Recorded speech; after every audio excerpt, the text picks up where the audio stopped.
Hey guys, welcome back. And in case of you noticed, we're back here at Dirt Water after that rather sad failure last time. So we're gonna go ahead and try to do some quest shit until, we can hopefully get stronger. Now the question is, where? There's a whole lot of place here in this western area that just seems really difficult to deal with. So I'm gonna try to head back here in the first area, see if we can find anything that might be useful. And there's Shaggy Dog Cave, why not? Needs to be a whole lot of quests that we can still do, so let's go ahead and check those out and continue the adventures. Yeah, Shaggy Dog Cave, let's read this. A record of the events of the expedition to and into Shaggy Dog Cave, November 1887, as recorded by Jim Blackwright. Right? Yeah. Gonna continue reading this. Having acquired through various... Okay, let's try reading this like a Western thing. Having acquired through various and sundry means, a story which is interesting in its own right, but better saved for another time. A map purporting to lead to a large cache of jewels and ingots of precious metals hidden by the infamous highwayman and train robber Black Coal Jr. in the years before the cows came home. I, Jim Blackwright, along with 3 compatriots, these being Nathaniel Wyman, Cyrus Howard, and Douglas Watts, set out to find Shaggy Dog Cave and the aforementioned treasure. Alright, so there's treasure in here. Our equipment and provisions consisted of 1 cart and a horse to pull it, 4 additional horses to be ridden, 2 shovels, a spade, and a mining pick, a large coil of rope, 1 large basket of eggs, as well as an assortment of other trail provisions and cookware, my own collection of blank plaques and engraving tools, 1 large and shaggy dog, and a butt fur. What for? I don't know. Alright. What does this plaque say this time? After traveling for 2.5 days to the south and east, we arrived at a small town named Dirtwater, the largest settlement in the vicinity of Shaggy Dog Cave. Leaving the dog to watch the horses, the 4 of us entered the local saloon, and each ordered a beer, except Cy, who was satisfied with water. The barman provided our drinks as requested, and then withdrew a small wooden box from underneath the bar, asking us if we'd care to witness something real interesting. Considering that we still had quite a few hours left to travel, we politely declined and asked him if he knew the way to Shaggy Dog Cave.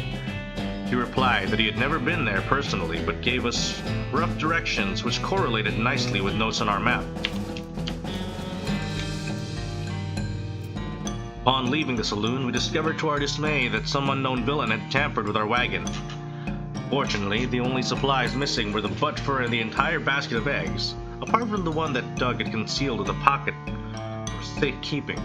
We also discovered that the dog had absconded with one of the horses, forcing Nate and Cy, after drawing of lots, to share. After acquiring a barrel of fresh water for the trip, as well as a replacement butt fur, we headed out into the open desert. The sun shone down mercilessly upon us, though we took small solace in the fact that it would have been far more intolerable had we made this expedition during the summer months rather than November. In order to pass the time on the trip, In order to pass the time on the trip and resist becoming dazed from the heat and susceptible to desert mirages, we exchanged stories of our youth, which I will not be retelling here for reasons of length. However, I will relate to you 3 odd occurrences that happened to us during our trek through the desert. The first was 2 or 3 hours out of Dirtwater when Nate noticed a glint of sunlight upon a metallic object partially buried in the sand. This was revealed to be a brass oil lamp of foreign design and manufacture, which fortuitously still contained a quantity of oil. Deciding this might come in handy, we stashed it in the wagon with our other tools.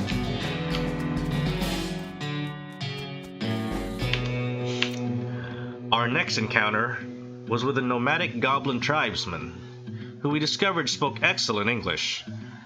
It inquired as to our destination, and we replied that we were looking for a Shaggy Dog Cave, though we did not disclose the reason for our journey. The goblin confirmed that we were heading on the correct course, and mentioned that he had only a short time earlier witnessed a large and shaggy dog riding a horse in the same direction. We all agreed that this was an unusual sight indeed, and continued on our way. Sometime later, we encountered a large adobe hut, occupied by two identical-seeming old men with wild hair and long white beards. They invited us to take shelter from the heat, which we gratefully accepted, and introduced ourselves as hermits. This struck me as peculiar given that there were two of them, but I felt it would be rude to question them on that point. One of the hermits confirmed that we were near Shaggy Dog Cave, and the other hermit confirmed that what his brother said was true. They also commented that they had seen a large and shaggy dog riding a horse in that direction. We all agreed that this was an unusual sight indeed. The hermits refreshed our water supply in exchange for our butt fur, and we continued on our way, excited to finally be nearing our goal. After 2 more hours, we finally arrived at Shaggy Dog Cave. Carefully keeping our excitement in check, lest we become incautious, we unloaded our equipment and supplies from the wagon and took a brief respite in the cool shade of the cave entrance. To celebrate our arrival, Doug unpocketed and shared the egg he had saved from our basket that had been stolen in Dirtwater. Once we were rested, we decided the time had come to explore the cave. Discovering that we had neglected to pack torches, lanterns, or any other light sources with which to illuminate the cave, we declared that it would be indeed fortuitous that Nate had discovered that antique oil lamp during our travels. He gave the brass a quick shine and then lit the wick, and we were relieved to discover that it lit easily and provided a very adequate amount of light. Okay, this is getting pretty interesting. Let's see what else happened. As we headed into the cave, we were further encouraged by the fact that the floor was quite even and easy to traverse, and there were no side passages which might cause us to become lost. Despite this, I resolved to hang a number of plaques to mark our progress through the cave, and engraved them with the tale of our journey, such that others who discovered the cave after us might be entertained and edified by our story. Soon, we came to the end of the tunnel. While Nate, Sai, and Doug took turns with the excavation, I completed the last of the aforementioned plaques. It was a matter of perhaps an hour before Sai's shovel struck a wooden surface with a hollow noise. We hauled a traditionally styled treasure chest out of the hole with great excitement.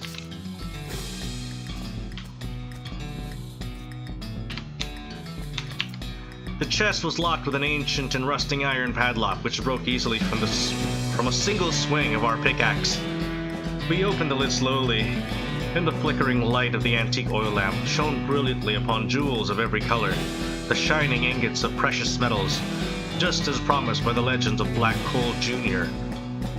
Joyous at our triumph, we loaded the chest into our wagon and began the journey home. Thank you for reading, and may your own endeavors be equally successful. Signed, Jim Plackwright. Completely empty hole, so what did I do here? Seriously? That's all?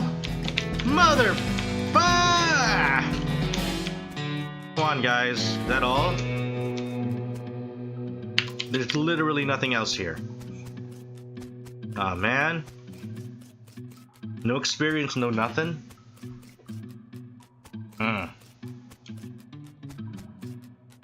All that walking, all that narrating, and nothing.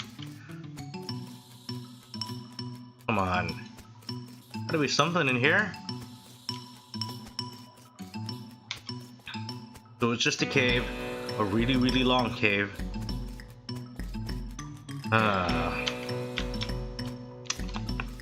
Let's go, Doc. Alright, where else were we supposed to head over to? The Dave Yard. See if there was anything else we could fight. Disposable binoculars, nice. Well, I wonder why they're disposable. Alright, anything else here? Oh, right. I remember there were a couple things here in the Daveyard I could fight. Open a whole bunch. Ah, yes. I can damage all opponents. And the dock can shoot. They don't do a whole lot of damage on me anymore.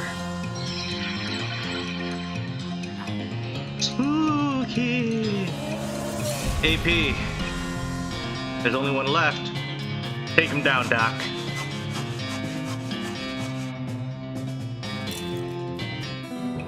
Right. There's anything else in here? Nada. I think we got everything a while ago. Let's see if there's anything else we can do here. Let's keep stomping these guys out. Oh, they're getting stronger. Alright. Okay. Stomp. Shoot. Ah, okay. Looks like we can actually kind of, what do you call it here? We can grind a little bit here. Basically just try to get as much EXP as we can before it becomes unprofitable. Although I'm not entirely sure whether or not this is actually going to be profitable for very long. But so far, at least I've been able to level up. And the EXP seems to be kind of decent. Couple of fights at a time. Single fight seems to get me enough experience, at least for, what, 1/3 of the full EXP bar? Ah, shit, what did I... Okay, I guess. Well, that's a lot of damage, though. 28. Considering my new sword. It doesn't seem to be enough, though, for all the other people. Stench damage. Leveled up, got the Moxie, got an old tooth. Let's see if we can level up with the Snake Pit. I think the Snake Pit had more EXP. Yeah, I think it did. Let's try the Snake Pit mine. Sally. Wandering Sally. Howdy, Sally, I'm Leon. What's your line? Trading, sure. Okay. Ooh, what have we got? Fungicide bomb, lock. Needles. Can I get some needles, please? I already have a pickaxe, I think. Yeah, I think I should. Why don't I see it? Oh, there we go. Yeah, pickaxe. Work boots. Lucky marigold. Bar of soap. Not much else, really. I think we're good. Okay. I already have 2 soap. And apple just increases my HP for the rest of the day. Goblin killing. That's fine. I don't need goblin killing. Lucky marigold. Okay. I can probably get one of these. 5 for 100.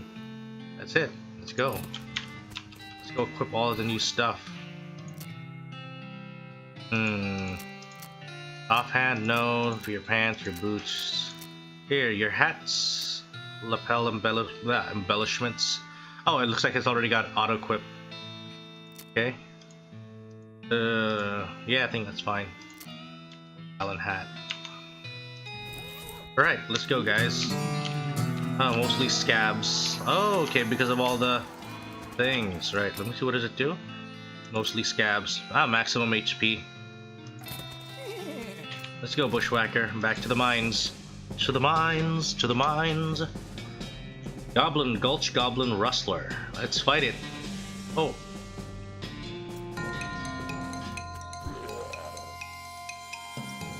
30 to 33 damage. Let's kill it with 3 hits. You're already dead.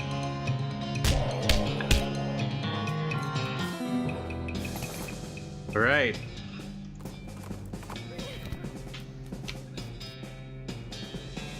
Okay, never mind. This isn't what I was thinking of. This isn't Okay, I was thinking of something, or it's in here. I was thinking of something else, a snake place, but I don't think it's the mine. It was some other snake-related place with a fountain and everything, so this isn't the spot. Where was that? Circus, Humming Cave, Big Apple, Snake Spring. That's what I was trying to remember.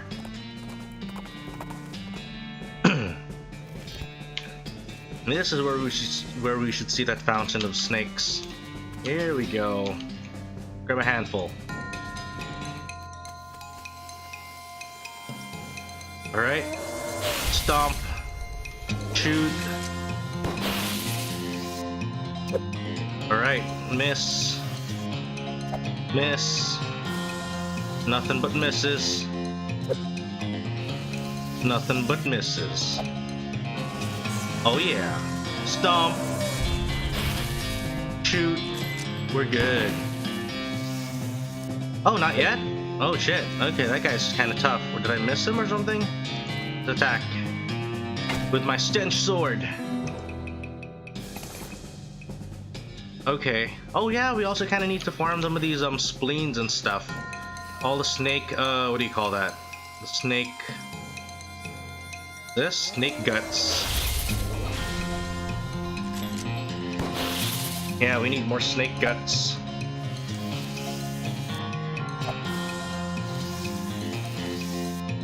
I remember those were useful during my goblin fight at Gustafson Gulch.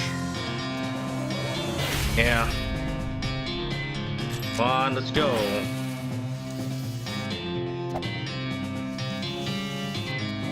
Stomp it. Shoot it. Although I probably should have just attacked it with a sword. And did I level up? I think, yeah, I did. Muscle up level 10. Or rather level 10, then leveled up a bit. This is the day that we train to become stronger. To be able to make it out in the West. The unforgiving West. This is kind of like where I'm leveling up. But after this, I'll probably have to do a time skip. Where I level up quite a bit more just in this area alone. And then after this, after leveling up here, we'll probably go and try to get some more stuff done. More quests. But for now, we're gonna have to do a time skip. So until next time, guys, when we return, I'll be like Luffy after the time skip, having leveled up so much. So until next time, guys, remember to like the video, share it with your friends, and don't forget to subscribe to the channel and hit that bell notification so that you can get updated on the next time that this comes out. So until next time, guys, stay cool.